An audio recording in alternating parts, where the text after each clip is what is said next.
Well, there you are. But now on Comic Relief, get ready to shift your laughing gear into overdrive. It's another very special, once-in-a-lifetime special.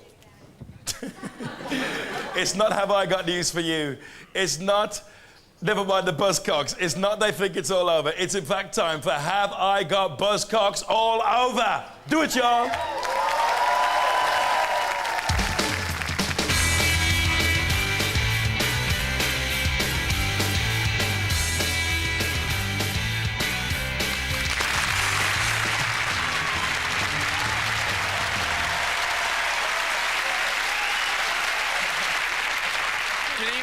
Welcome to this thankfully unique attempt at a news pop sports quiz. Have I got Buzzcocks all over?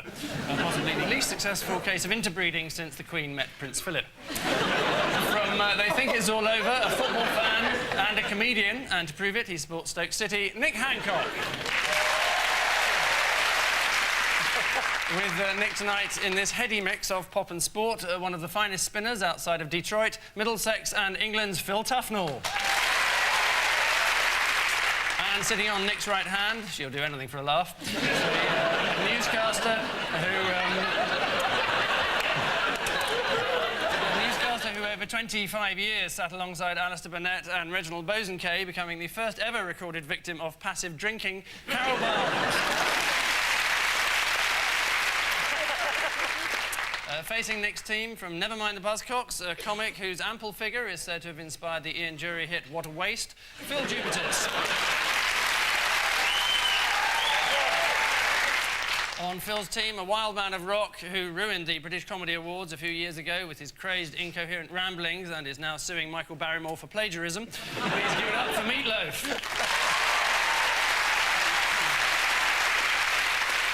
And finally, a comedian who had her own Channel 4 series Through the Cake Hole, which was similar to Lloyd Grossman's Through the Keyhole, but completely different from Gary Bushel's Through the Arsehole, Joe Brown.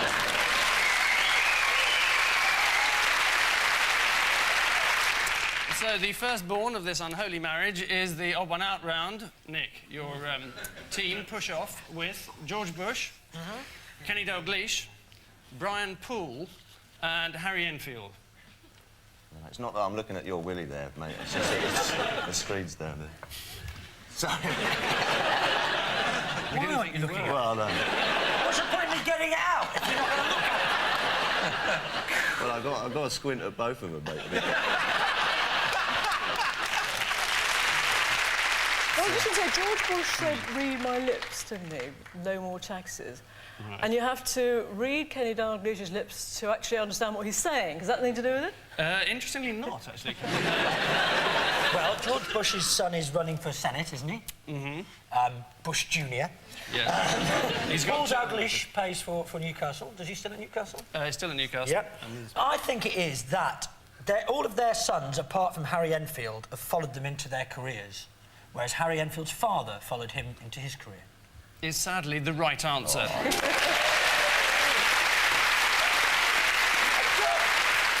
Paul's daughters, Karen and Shelley, are better known as Alicia's Attic, although when they were recording with Dave Stewart, they called themselves the Wonky Club. Apparently, Dave sent one of them a wonky toy elephant with the message, have a really wonky birthday with all your wonky friends from Captain Wonk. Only 45 once, aren't you? So, Phil's team of shiny, happy sounded people. like a bunch of incoherent rambling to me. Sorry? So, of course, you're more than well aware. We have a communication problem. I don't understand a word you're saying. Hey? Exactly. So, your bunch of shiny, happy people, Phill, are Merv Hughes, Elle Macpherson, Keith Richards, and Tina Turner. Oh, that's easy. The guy up in the top corner, he can't get laid.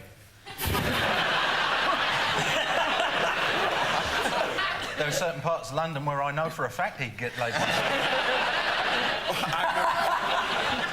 Actually, I saw that Merv Hughes picture and I thought that was me before I'd immected up. Is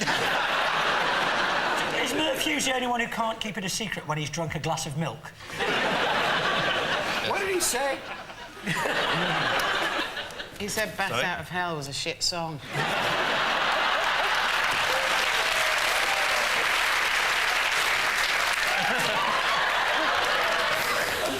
Sorry, can I drag you back to the Yeah. question? It seems irrelevant, I know, but... Is it an insurance question?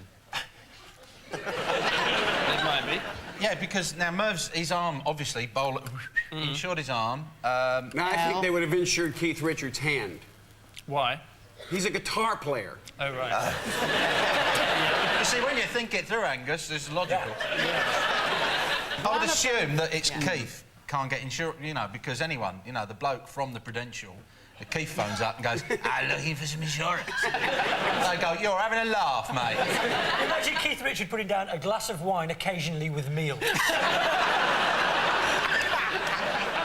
you were actually right. Keith has insured his hand, or part of his hand, because So it was he a is insured, so guitarist. one of the... Right, I'd say Merv is, because I read it, Keith is... I reckon the Australian girl isn't, for some bizarre reason... Because she is the body, and they've all insured parts of their body. Is it that? Is the right answer. Very good. I bet you understood that, didn't you? Business interrupted our answer, boss! Sit down! Sorry. It wasn't actually Merv's arm that he insured. Rather bizarrely. Moustache. It was his moustache. That's what was insured for £200,000. It looks like he's eating a bear's arse. Merv Hughes' spectacular moustache is insured for £200,000. Incidentally, if you've got a regular moustache, you can insure it for £100,000. If you've got a full beard, you can insure it for £300,000. And if you've got a goatee, why not just shave it off? Because it gives the illusion of chin. So the scores at the end of that round show that the teams have equalled Phill Tufnell's latest batting average with 2 each. Round 2 is where the story really starts to disintegrate. But first, a brief reminder of why we're all here. For hundreds of years, the Tuareg have been a nomadic people, but because of circumstances, they've had to change and adapt. And thanks to your help, they've done it. It's thanks to your money that we get amazing scenes like this. Fields of rice in the Sahara Desert. For further miracles, phone 0345 460 460 and make a donation. And for the slow of hand, that number again is 0345 460 460. So for round 2 then, we get a bit more physical. For Nick's team, we've bastardised, in a very real sense, a popular favourite from They Think It's All Over, as we invite Nick and Phill to feel the pop star. So as... He's not touching me, man.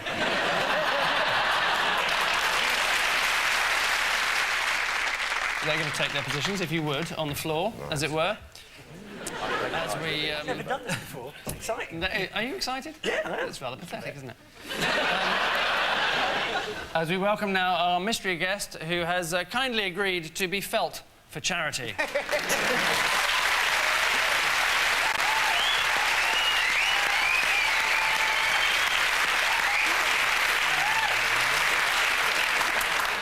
So, you have 1 minute. You have 1 minute to put a name to the shape, starting now.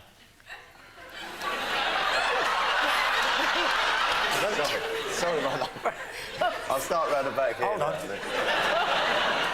Hold on. Do that little giggle again.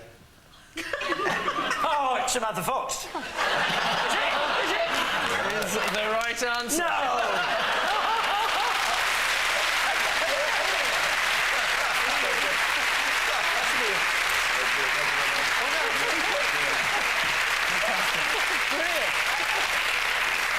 You could have had 60 seconds of growth. I just got as far as the giggle. It's the same old thing. Now, for Phil's team, we've taken the ID parade from Nevermind the Buzzcocks. But as a special treat tonight, the person to be identified is none other than Peter Kilfoyle, the bassist and singer from the virtually unknown 60s band The Hungry Eyes. In fact, they're so obscure, there is no available footage of the band. So here, for the audience only, is Peter in action in his current job.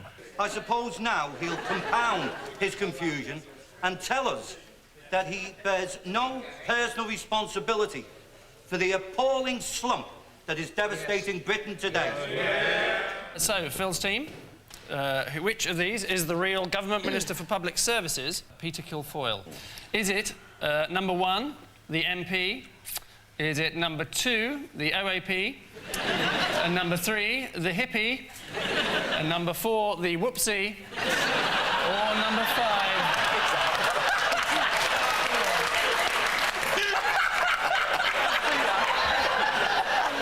Or number 5, the was never meant to be. Can we borrow their blindfolds? Rotary Rock is not available in the shops.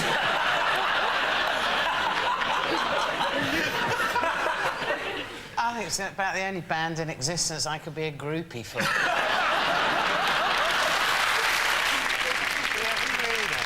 No, I don't think we need a clue. I'm fairly sure that it's number 3. Why? Why? Because he's holding an A minor and he looks confident. No. But if you've been watching number 5 down there's been doing bar cards and stuff, you know? He's like, he can really play, I think. Can you play? Like I said. I look forward to seeing you on tour, pal. He used to be a PE teacher as well. A PE teacher? Which... Bastard! Number 1. Number 3, just to get it over with. Okay, number 3. Will the real Peter Kilfoyle please step forward? Oh! Ladies and gentlemen, Peter Kilfoyle. So, at the end of that round, the worrying news is that both teams seem equally reluctant to make the first move, each being firmly wedded to 4. So to our final missing words round, taken from the cheapskate news-based apology for a quiz, whose name escapes me, featuring headlines from the sport pages of the tabloids and the 1 or 2 pages that aren't adverts from the NME. It's a free-for-all, so let's away with England put Keegan in what? A very sweet little Wendy house, because he's tiny. Good guess. Blue Peter time capsule. The frame, the job. Better than that, pole position, in fact, is the answer. Next, what is Satan's tool? Flat-haired quiz show host.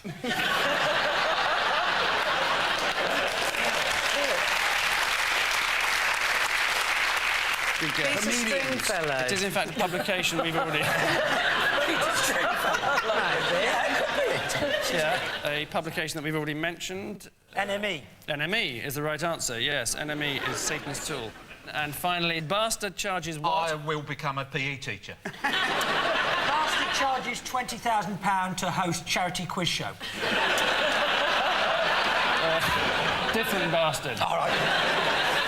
It is, in fact, Bastard charges dropped. This is Wu-Tang Clan's Old Dirty Bastard, who's been victimised by New York police, according to his cousin's 60-second assassin. I don't know what happened to his sensible names that pop stars used to have. A Meatloaf. Which questionable answers mark the end to this quizzical mishmash, not to say mismatch. And the situation is that tonight's Paul Gascoignes are Phil's team with 4, whilst tonight's Bamber Gascoignes are Nick's team with 5. And